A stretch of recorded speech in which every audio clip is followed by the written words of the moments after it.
going on, everybody? Welcome back to We the Champs. I'm your host here, Jalen, and today we're going to be going over the college football playoff rankings coming out for the first week, okay? Can I just say one thing? The timing of it on election day was wild. I didn't check the college football playoff rankings until the morning after because there was action going on elsewhere. Anyways, let's get into this mix.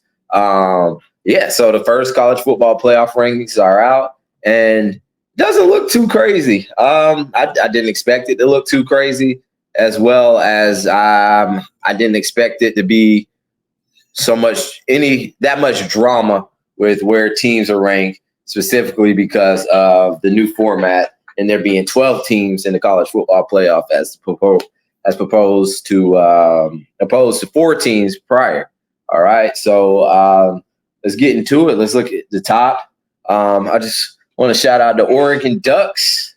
Hey, Ducks Energy. Let's go. Shout out my coach, jiu-jitsu coach. So Oregon here is the clear-cut number one. I can't even question it. They started off pretty slow this year. They weren't getting the ranking that actually they didn't deserve or earn the ranking to be higher earlier in the season. Then they started to come along, and the number one part of their resume is taking out Ohio State, a future or now Big Ten rival, and that was huge. That game was huge for Oregon right now, just for that program, the confidence they had and everything. We still got a good bit of the season left to go, but I just want to say one thing.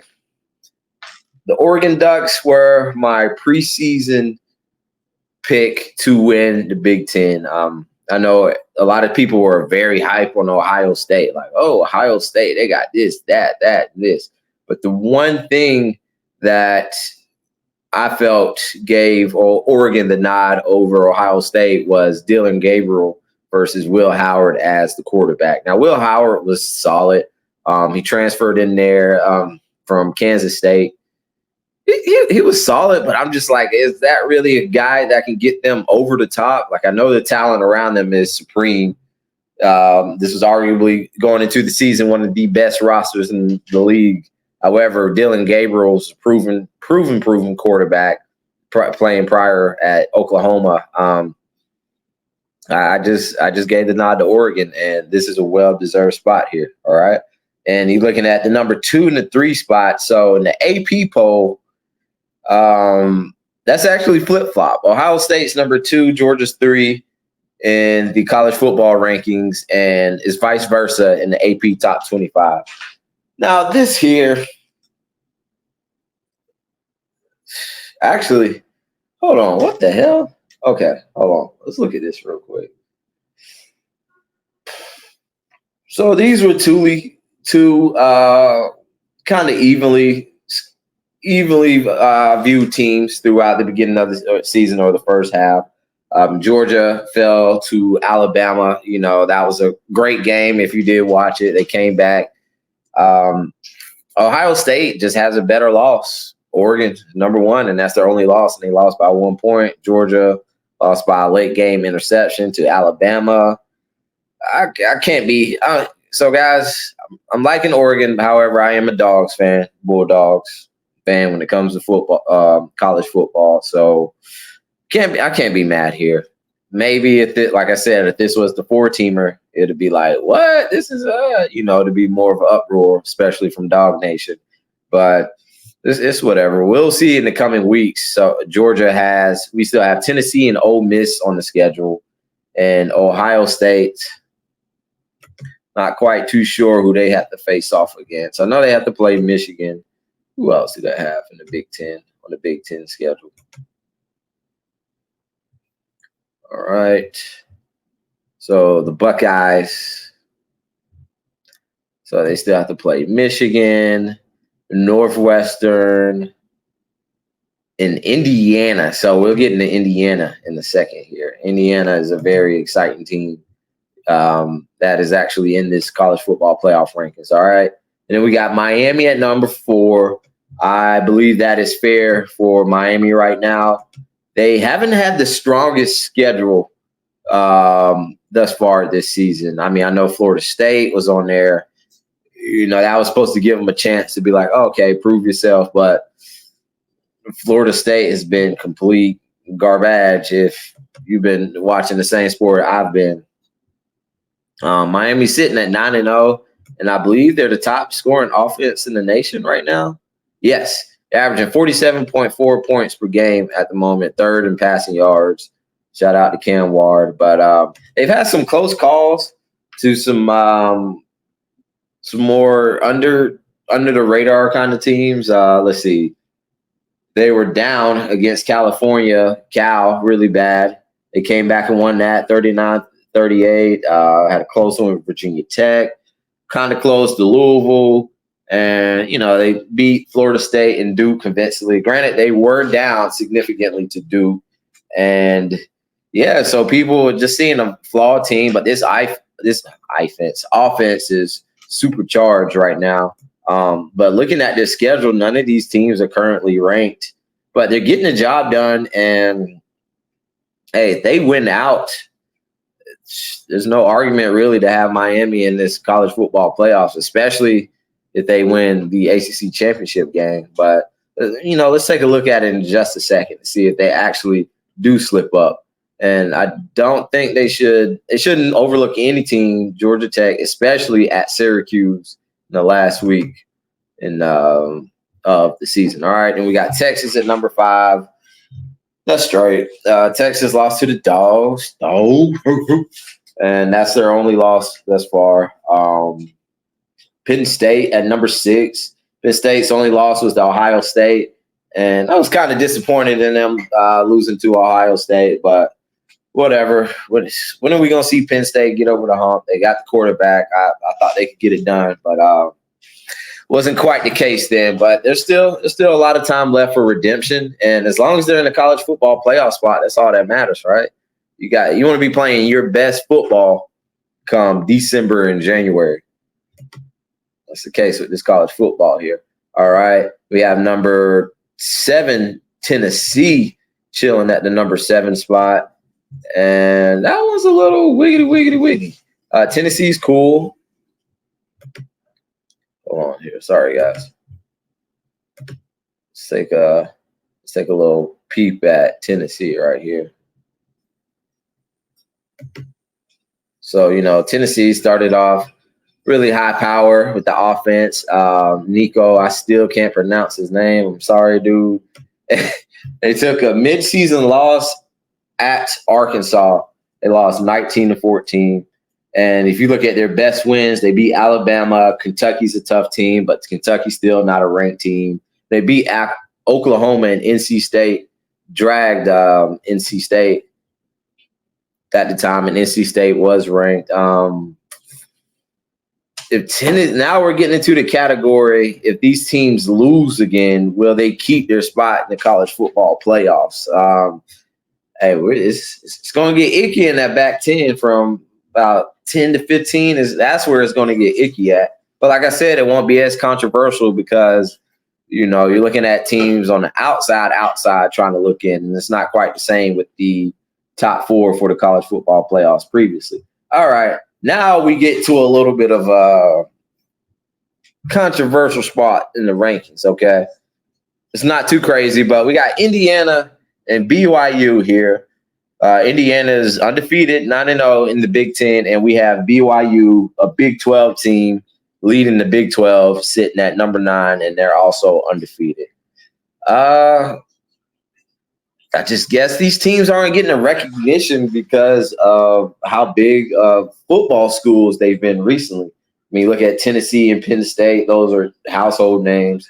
Now, Indiana and BYU are respective household names, I feel like, but not quite the same, especially in college football's recent history that we're looking at here. Now, Indiana, I believe this is clear disrespect to Indiana. Now, the strength of their schedule isn't the best or damn near even near the best. However, they are the number 1 scoring offense in the league right now. And I think they are deserving deserving of that position ahead of Tennessee right there because they're number one in scoring offense, and they're actually number 2 right now, okay? And number 7 in scoring defense. So they're smashing teams on both sides of the ball, all right? But they run into their rough patch of the schedule. They play Michigan at home, and the toughest one to be number 2, Ohio State, next week. And then that's when we'll really see what Indiana is about, all right? That's what we got going on here.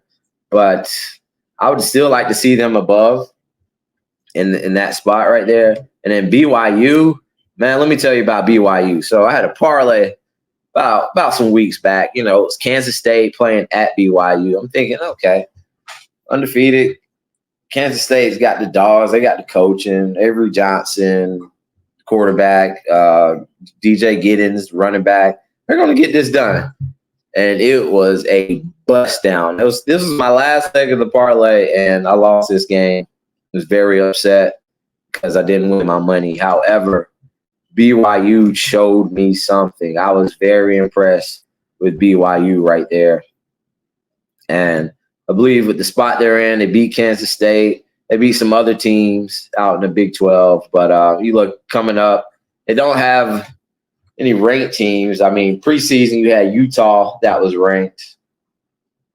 Utah's fallen. They're taking a bit of a slide. They lost their starting quarterback in Cam Rising. They finish up with Utah, Kansas, Arizona State, and Houston. All right, they should get done. They should scrub all these games and make it to the Big 12 showdown. Okay, just wanted to point that out right there. Those 2 teams are undefeated, are behind these one-loss teams right here, okay? And at number 10, we have Notre Dame. So as we all know, Notre Dame's independent. So, and I'm going to just say one thing with all these teams. They make it and win their respective conference in the Power 4, then they don't have to worry about any of this other mess. They get a bye week and they make it into the playoffs, all right? Notre Dame doesn't quite have that luxury. They're a top-tier school as far as views and talent and whatnot. However, they don't play in a conference, allegedly, all right? And they had the early season loss to Northern Illinois. And let's take a look at Notre Dame's schedule right now, okay? So, damn, when they lost to Northern Illinois, it was like, are they redeemable? Are they going to make it back in? But the one win that they got that's holding them through is the victory against Texas A&M, which Texas A&M is number 20 in week 1. And now they're sitting in the middle tier. I forgot. I'm going to have to look at what number it is in a second. Maybe like 15 or 16. All right. They beat Louisville. Louisville was ranked number 15 at the time. They beat them by a touchdown. And they also beat Navy last week or whatever. Navy's, they're a service school, but they were ranked number 24. A very respected school. And you look at the outlook of the rest of the schedule. Florida State was supposed to be good. Virginia and Army's number 25. If Army moves up some slots and stays strong, that'll be a good win for them. And USC, they play at USC. That could be a tricky game right there. So, in all honesty, Notre Dame sitting at number 10. Notre Dame has to win out to breathe into the playoffs. There's no way. But I believe if they do win out, just because of the popularity of the team and the talent they have, simply on their popularity, I'm pretty sure the Notre Dame Fighting Irish will make it into the college football playoffs. All right, we've seen it before, guys. This ain't nothing new. All right, and what do we have here? 11 and 12. The last 2 in here. Bama holding on with 2 losses, and Boise State right here at 7 and 1.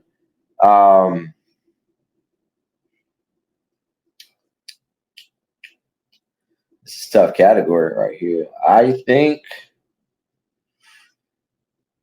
should Bama be back a little bit right here? Let's see, Bama.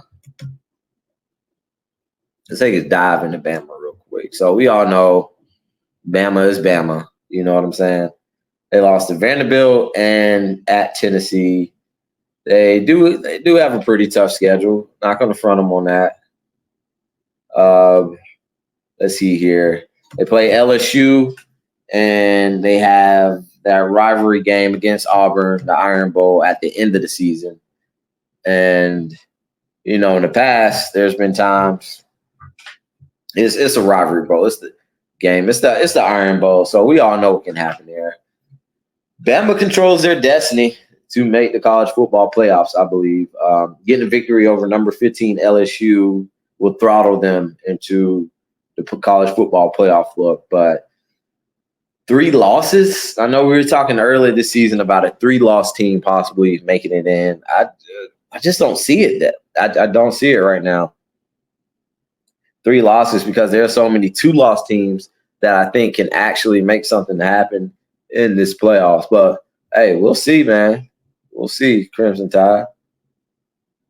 All right. And sitting at number 12 is Boise State with the possible likely Heisman winner at the moment. Oh, I'm sorry. Ole Miss at number 12. What am I saying? Boise State. Ole Miss controls their destiny too. They have some big matchups coming up. They play Georgia this weekend. They're gonna get pounded by Georgia. I'm just gonna go ahead and let you know, man. Don't expect nothing cool out of that one. But Georgia has to get off to a better early start. So they play Georgia at home. They go to Florida. That visit too in Tallahassee can be tough at Florida, and they play Mississippi State. I see 2 possible losses here for Ole Miss. I don't think they'll lose both. I think they'll just lose to Georgia. But a 3-loss Ole Miss is definitely not making the playoffs. Big school, big SEC school, but they're not the same powerhouse that Alabama is. All right. And let's look here. Hold on. What the hell am I looking at? I'm sorry, guys. All right. I had that wrong. Boise State is number 12. Oh my gosh. I'm sorry. All right. Boise State is number 12. Ole Miss is actually 16, so they definitely can't lose. Okay, let's take a dive into Boise State. We got Boise State, SMU, and Texas A&M.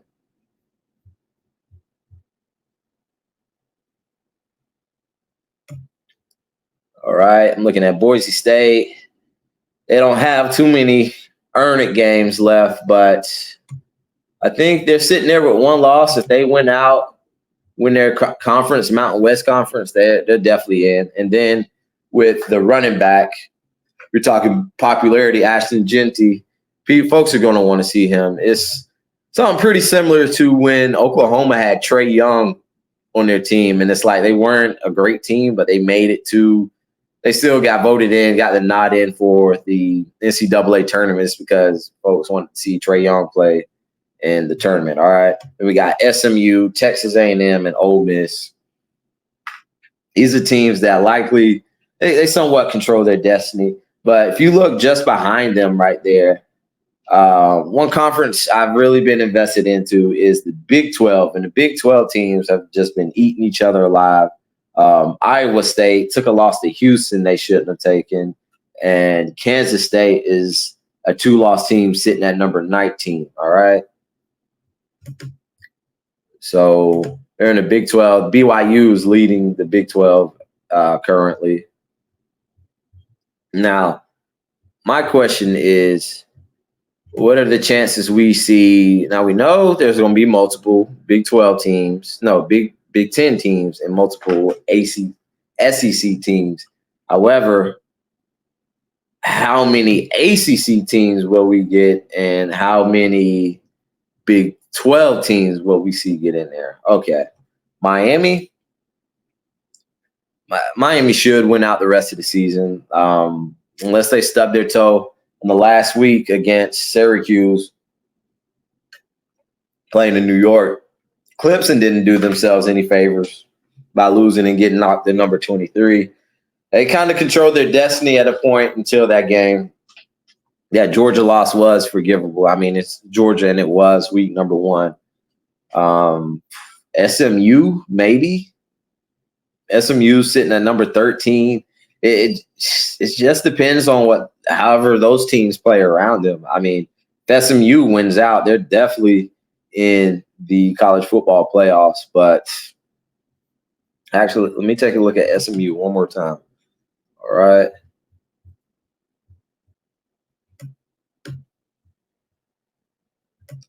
So what I'm seeing with SMU here, they have Boston College, Virginia, and California. The ACC is eating each other up too, man. One of those games can be a loss. They lose, they're out of there. I definitely believe that. Okay. So if they win out and go to the conference showdown, then maybe they can squeeze in there. All right. Who else do we have? Now let's talk these Big 12 teams. So BYU is ahead of the pack right now. My thing is if an Iowa State, like, how is all this going to play out, man? There's so many scenarios here. So we have Iowa State, who shouldn't have lost to Houston. If Iowa State wins out, they play Kansas, Cincinnati, Utah, the final showdown at home against Kansas State. They went out and beat BYU in the conference championship. Then what does that mean?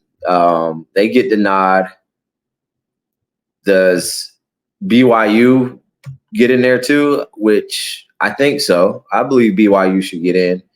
I think the conference champion and a one-loss Big 12 team should get in there. So looking at the Big 12, Big 12 is a good conference. They're a Power 4 conference. They have good teams and good talent throughout their conference. However, they don't have the top-heavy elite blue bloods. Like, I mean, look at the Big 10, Ohio State, Michigan. Like, preferably when Michigan is good, Ohio State, Penn State, freaking Oregon. And if you look at SEC, Bama, Georgia, freaking Texas, whoever, you know what I'm saying? The Big 12, they have notable names, but not powerhouse names. So I believe there's a possibility they could see the crappy end of the stick. Because, I mean, just look at where Iowa State is right now. But I think, Iowa State, they might have to win the title, man. They might have to win the title. All right. Now let's take a look at Colorado out here. I know you guys wanted to hear some Colorado primetime talk. This team garners so many views. They're sitting at number 20. And I think they're number 3 in the conference. Let's see here. How crazy would that be if Colorado made it to the college football playoffs in primetime second season there? That would be nuts. All right. So Colorado is sitting at number 3. Number 3. Okay. They have 2 losses. They lost to, gotta get that posture right, Nebraska and Kansas State. All right. They finish Texas Tech, Utah, Kansas, Oklahoma State. They're number 2 right now. And I'm not sure if Iowa State was to lose again, if they could get a nod. Let's see, 4-1 in the conference, 4-1. They were to lose. Okay, if Colorado were to win out, and let's say Iowa State was to lose another game or lose a conference game, which is possible because they play Kansas. I mean, they play Kansas State. They could lose another game. And if that happens, Colorado would be only at 1 loss in the conference. So Colorado would definitely need some help getting to the college football playoffs. But I know a lot of folks want to see that. I think that would be pretty cool too. All right. Don't forget Pittsburgh in here. So Louisville, Clemson, they're in the back end. And the ACC garner 2 teams there. I think they probably could. But yeah, man, There's so many scenarios, man. I was listening to some talk earlier, looking at it earlier, and now I'm really processing seeing how many things can happen within these back end spots of the college football playoffs. But man, guys, it's about that time. It's really coming into formation. I'm excited. I hope y'all are excited, and let's just keep enjoying some football while it's around for the season. All right. But that's a wrap for this edition of We the Champs. I hope you enjoyed it. Don't forget to like, subscribe, comment, share with everybody. And We the Champs. We out, baby. Peace.